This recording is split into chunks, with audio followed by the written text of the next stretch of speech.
we're going to take the D minor pentatonic scale and the D major pentatonic scale, and we're going to mix them together to try and get that bittersweet soul sound. Let's give it a try.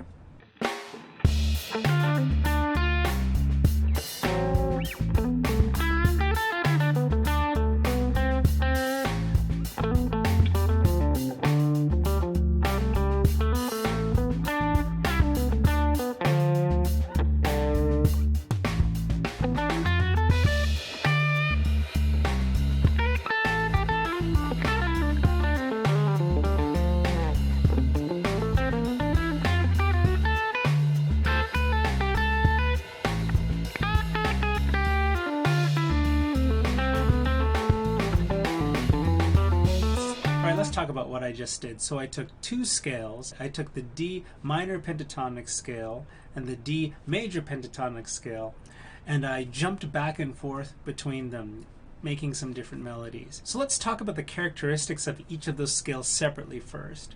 So I'll play the D minor pentatonic scale one more time.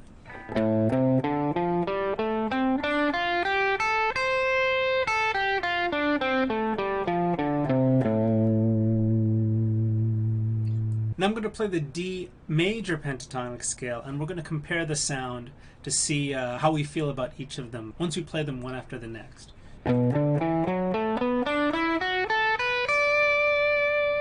So what do you feel is the difference between the two of them? Very commonly, most people would consider this one to be a happier sounding scale, right?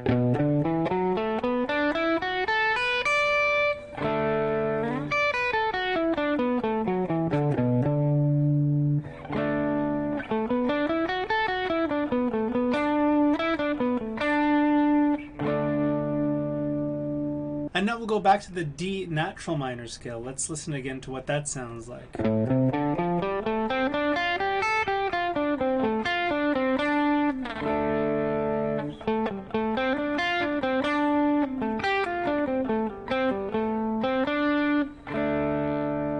It sounds like more serious or more stern or something like that compared to this scale.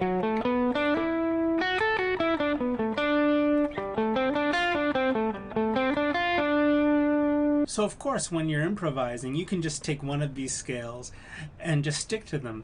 But it sounds really cool if you mix between the both of them like I did in the solo earlier. So let's talk about how we can get to that level where we can comfortably jump back and forth between each scale. So first, of course, you want to be able to play each scale very strongly by themselves, right? So practicing the D minor pentatonic scale.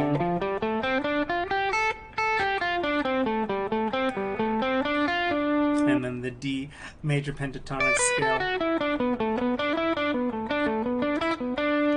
Getting very comfortable with each scale. Next, I would practice up one scale and then going down the other scale. So first example, playing up the minor pentatonic scale and down the major pentatonic scale. So for example,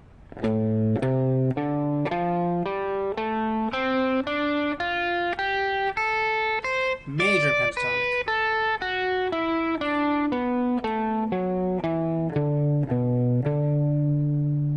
Getting comfortable with that. Then doing that backwards, going up the major pentatonic scale. And down the minor pentatonic scale as an exercise. Then once you feel a little bit comfortable, doing a little bit of experimentation, playing some phrases in minor pentatonic, playing some phrases in major pentatonic. Here's two simple ones. The minor pentatonic phrase. Then a major pentatonic phrase.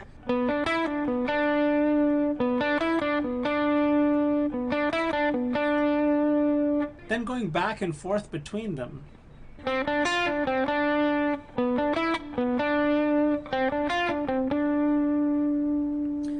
That's a simple way to just start thinking of jumping back and forth between them, getting used to changing your thinking on the fly. So now that we've talked about that, let's actually take a look at one or two of the phrases that I played in my solo just now.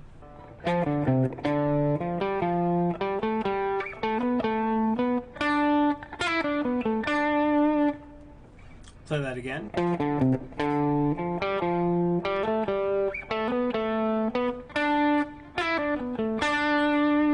What I played first was the D minor pentatonic scale. For that first bar. Then the second bar, I went over to the D major pentatonic scale. And then, so I'll play that again.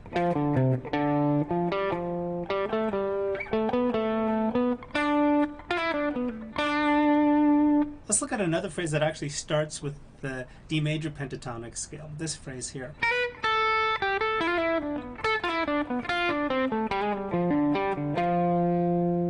Play that again, slower.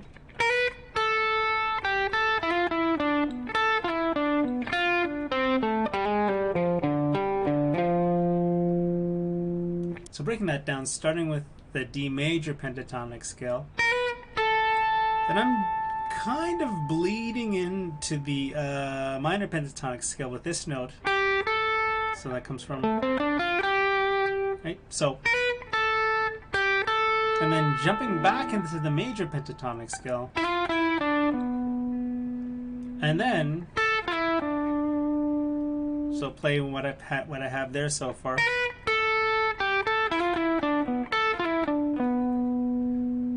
And then the next bar fully jumping into the D minor pentatonic scale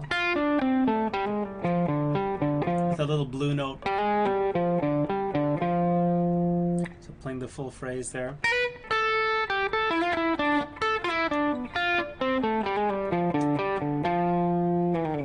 And those are just a few examples of how to get that sort of bittersweet or kind of yin and yang type of sound that's used in this type of music. So hopefully that gives you some ideas. If you'd like a full tab of what I performed in the solo I did, plus the backing track, so you can go and play along to what I did earlier during my performance, as well as a video which further analyzes some of the stuff I did here, you can go follow the link in the description and you can go to part 2 of this video.